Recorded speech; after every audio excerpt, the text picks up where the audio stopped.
Actually, preaching Buddhism in the early years was not easy due to inconvenient transportation. We are, after all, monks and nuns, and need to live frugally. So we needed to leave at 6 a.m. to take a bus. And then a ferry boat. The ferry was large enough to allow vehicles on it. Many tour buses were loaded onto the ferry.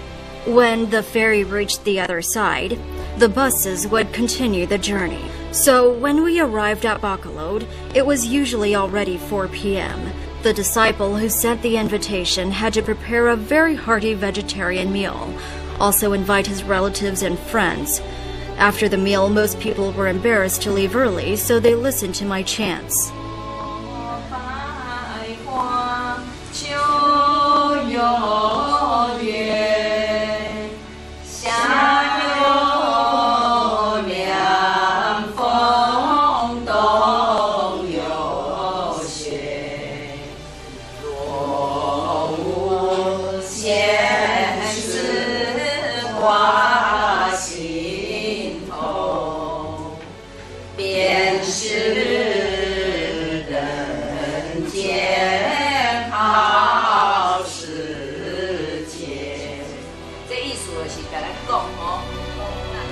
I sang Buddhist chants from Guang Shan and taught them how to chant. After chanting, then I talked about Buddhism. Not many people were there the first time, but starting from the second time, more and more people came to join us. A year later, the disciples' living room could no longer accommodate all the participants.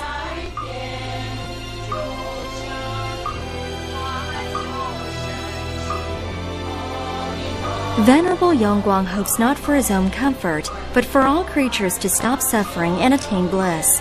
He withstood the strain of a long commute to preach Buddhism in Bacolod. He led the locals to learn the virtues of joy, tolerance, and respect, advocated by humanistic Buddhism. The local disciples felt grateful towards him and decided to raise a charity fund. They used the fund to buy a plot of land of about 3,305 square meters for temple building, and donated the land to Guang Shan to build monasteries beneficial to all. When Venerable Guang came, we told him about the land. Sijun immediately bought the land and told my fellow disciple to inspect it. My fellow disciple said it would be great to buy the land adjacent to it as well, so we asked for donations. Disciples made contributions of 100,000, 50,000, 300, or 200 pesos. We accepted donation of all amounts. On behalf of the Bacolod disciples who raised funds to buy the land, Sister Cai Shuhui went to Guang Shan to ask for Venerable Master Xingyun's permission to build a monastery. Upon hearing that the overseas disciples were keen on learning Dharma, the Venerable Master readily agreed. He also appointed Master Venerable Xingping to lead others in spreading Buddhism in Bacolod and to accept the land donation. At that time, we had invited Master Venerable Xingping from Guang Shan to accept the land donation, but his visit met with a volcano eruption that occurred only once every 600 years, so he experienced many difficulties as well.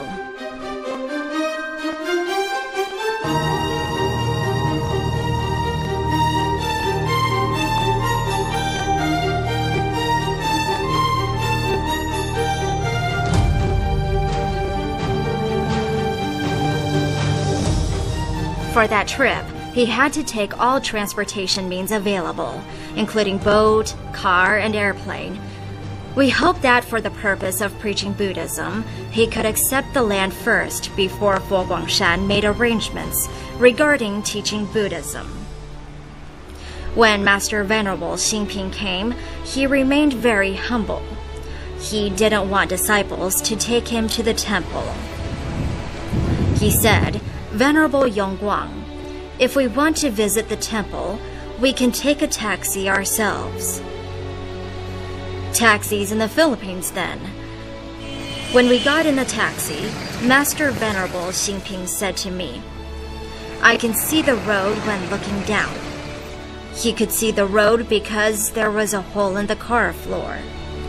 And then, after that, the taxi driver told him, "Could you hold the car door? Because if he didn't hold it, the car door would fall off." Everything was in an early stage and wasn't well organized, so Master Venerable Xingping experienced much hardship. It took him an entire day by boat before arriving in Manila. He has helped us greatly in preaching Buddhism in the Philippines. During that visit, when we had nothing to do on the boat, he'd teach me how to play the flower drum and how to recite prayers. I learned to sing prayers and play flower drums from him. He is indeed a merciful elder. While we were on the boat, we sang prayers together to spend the time.